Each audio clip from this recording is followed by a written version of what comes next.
आना है।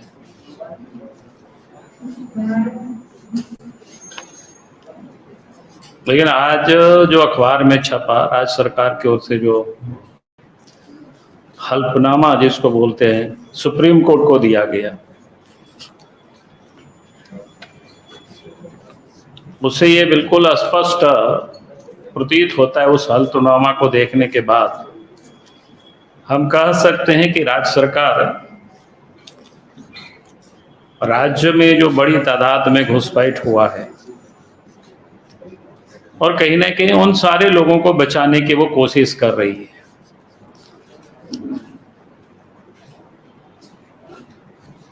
और उन सब के आप सबको ध्यान में होगा, झारखंड में पिछले दिनों राज्य के कई एक हिस्सों में दंगा भी हुए और उसमें से लाहौरदगा का दंगा बिल्कुल प्रमुखता से आया, जो कि रांची के बगल में भी है, और पुलिस ने उसकी जांच की थी। तो सरकार की जो पदाधिकारी है उस वक्त अखबार में सार्वजनिक रूप से आया, उस दंगा के पीछे स्लीपर सेल का हाथ है। और पहले भी जो सरकार की एजेंसी है वो लोगों ने जांच करके रिपोर्ट भी सरकार को सौंपी है, मेरी जानकारी में, कि झारखंड में भी बड़ी तादाद में बांग्लादेशी घुसपैठ और रोहिंग्या कि इस राज्य के अंदर में बड़ी संख्या में लोग घुस आए हैं और प्रदेश में आबादी का जो डेमोग्राफिक तो बदल ही रहे हैं, लेकिन राज्य में अशांति भी पैदा करने के लिए कोशिश कर रहे हैं। उसकी अगर आप पिछले दिनों आप सबने देखा होगा कि जगह जगह पर पाकिस्तान की जिंदाबाद के भी नारे लगे, और ये बड़ी तेजी से पिछले दिनों गिरिडीह में हुआ। अभी पंचायत चुनाव के एक नामांकन दाखिल कर रहे थे लोग, उस वक्त पाकिस्तान जिंदाबाद के नारे लगे। अभी हजारीबाग में भी 2 दिन पहले आप सब लोगों ने देखे होंगे कि जब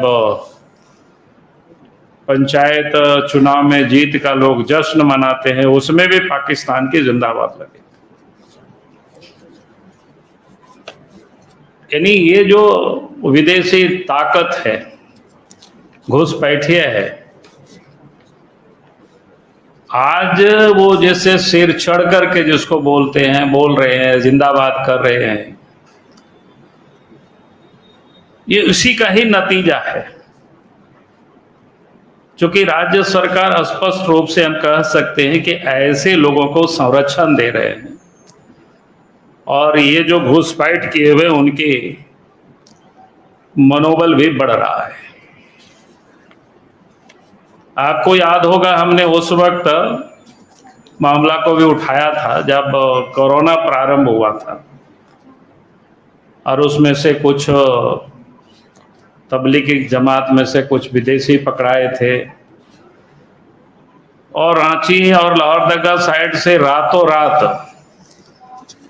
सरकार के एक सीनियर मिनिस्टर ने गाड़ी की व्यवस्था करके कोडरमा वगैरह से भी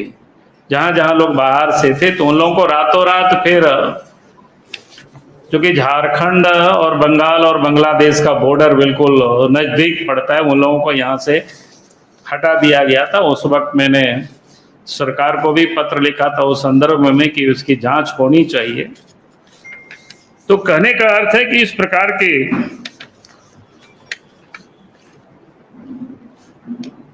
गतिविधि पहले से यहां चल रही है।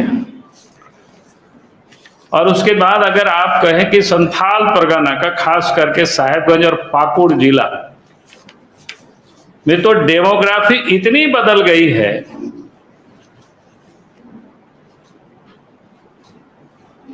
कि आज अगर आप देखें, अगले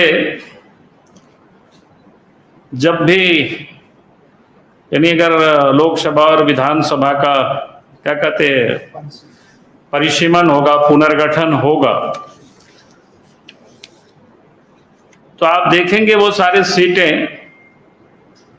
जहां रिजर्व है पार्लियामेंट की, तो वो बिल्कुल अनरिजर्व हो जाएगी। जो पॉपुलेशन, जो कि डेमोग्राफी इतनी बदल चुकी है और सरकार वैसे लोगों को संरक्षण ही नहीं दे रही है बल्कि बसा भी रही है जगह जगह पर। और उस कारण से जो स्थानीय लोगों का जो रोजगार है वो भी पूरी तरह से समाप्त हो रहा है, आंख मारी जा रही है।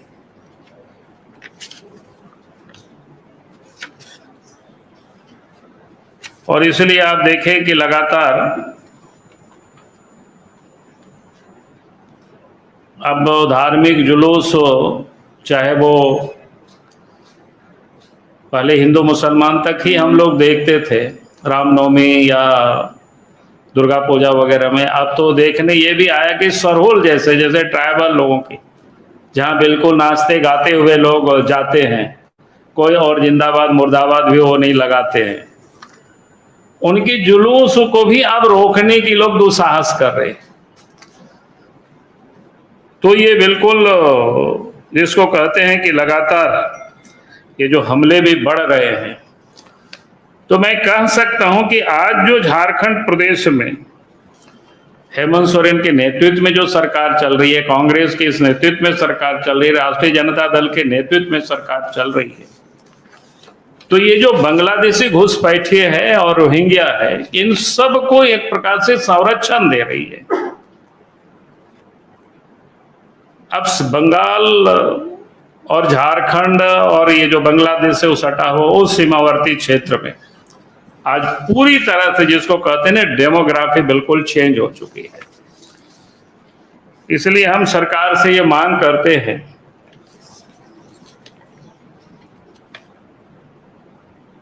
क्योंकि केंद्र में जैसा है कि एनआरसी, तो मैं ये नहीं कहता हूं, लेकिन मैं कहता हूं कि सीमित क्षेत्र में इसकी सर्वे होना चाहिए, कम से कम संथाल परगना में, कि किस प्रकार से आबादी का ये जो डेमोग्राफी जो चेंज हुआ है। हर लोगों ने राशन कार्ड बना लिया, आधार कार्ड बना लिया, पैन कार्ड बना लिया, घर द्वार भी लोगों ने बना लिया। तो इसकी पूरी सर्वे होनी चाहिए, उनको चिन्हित करनी चाहिए, नहीं तो फिर खास करके जो यहाँ के जो ट्राइबल है और उस क्षेत्र में संथाल और पहाड़िया रहते हैं, उनके अस्तित्व पूरी तरह से समाप्त हो जाएगा उस क्षेत्र। जो कि संथाल परगना का आज जो नाम है वो संथाल वहां बहुत हयात में रहे, इसलिए उसको संथाल परगना कहा गया। लेकिन आज अगर आप उस सीमावर्ती क्षेत्रों में देखेंगे, उनके अस्तित्व धीरे धीरे समाप्त हो रही है। और आए दिन जो घटनाएं होती है वो तो आप सब लोगों के समझ हम लोग आए दिन बताते रहते हैं, कैसे कैसे वहां झंझटे होते रहते हैं, लोग धीरे धीरे लोग वहां से पलायन कर रहे हैं। और तो हम चाहेंगे कि भाई राज्य सरकार को कि हमारे जो वहां आदिवासी संथाल और पहाड़िया भाई बहन है,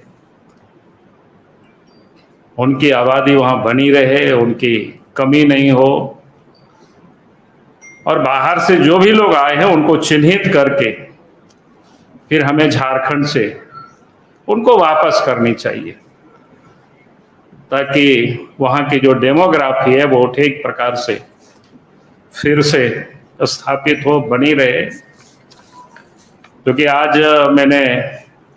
जो अखबारों में ही पढ़ा कि बड़ी प्रमुखता से, उसके बाद मैंने उस पर कोशिश की उसको निकालने की कि लोगों ने क्या एफिडेविट दिया है भारत क्या कहते हैं सुप्रीम कोर्ट में, तो उस एफिडेविट की कॉपी भी हम सब लोगों ने निकलवाए। तब ध्यान में आया कि राज्य सरकार ने उस पर कुछ भी नहीं किया है। यानी जिसको कहते हैं गोल मटोल, इधर से उधर से बात खड़ा करके वो सिर्फ इतना ही कहा कि हजारीबाग में क्या बोलते हैं डिसेंटेंट सेंटर बना हुआ है ऐसा करके,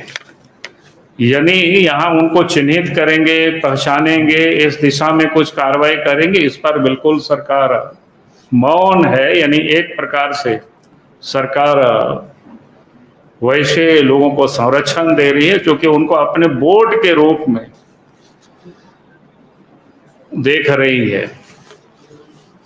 और ये बड़ा खतरनाक स्थिति है राज्य के लिए और देश के लिए भी। और उस क्षेत्र में जो जिनकी आबादी है उनकी जो समाप्त हो रही है उसके लिए भी बड़ी अलार्मिंग सिचुएशन है। तो इसलिए मुझे लगा कि आप सब लोगों के समझ इस विषय को मैं आज लाऊं, तो इसलिए आप सबको आज बुलाए थे। बहुत बहुत धन्यवाद। बीजेपी से पहले सरकार में थी, उस समय भी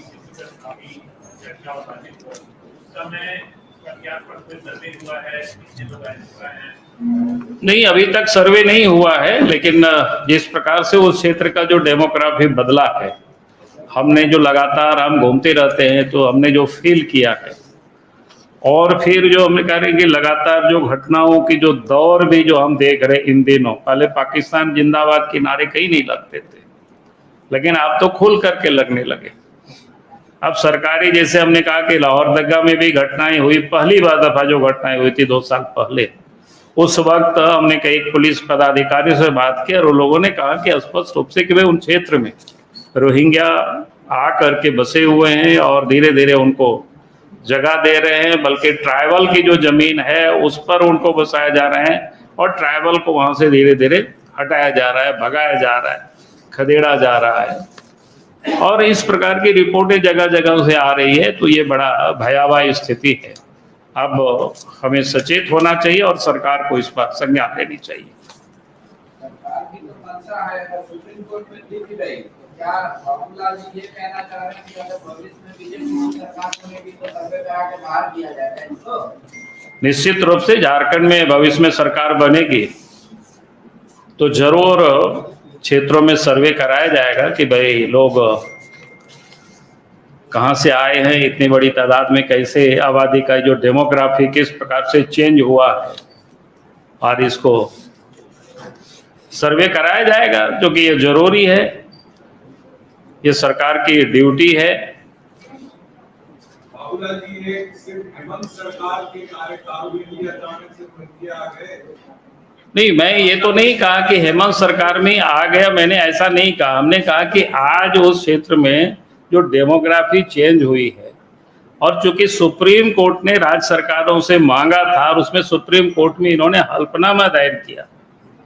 और उसके बाद तब तो सामने आया कि भाई सरकार को इन चीजों को देखनी चाहिए थी, सरकार उस पर उन्होंने कुछ भी नहीं कहा। क्या रघुवरदास की सरकार को लेकर? मैंने कहा कि उस वक्त तो शायद मांगा नहीं गया होगा, मेरे उस समय की जानकारी, लेकिन अभी आज तो छपा है। और उसके बाद हमने दिल्ली, हम लोगों ने कांटेक्ट किया, सुप्रीम कोर्ट में जो जमा है उस रिपोर्ट को फिर हम लोगों ने खोज खबर किया, इधर उधर से निकाले उसको, और तब देखे कि भाई राज्य सरकार ने जो आज जमा किया है, तो इसे समझ में आया कि राज्य सरकार किस प्रकार से काम कर रही है।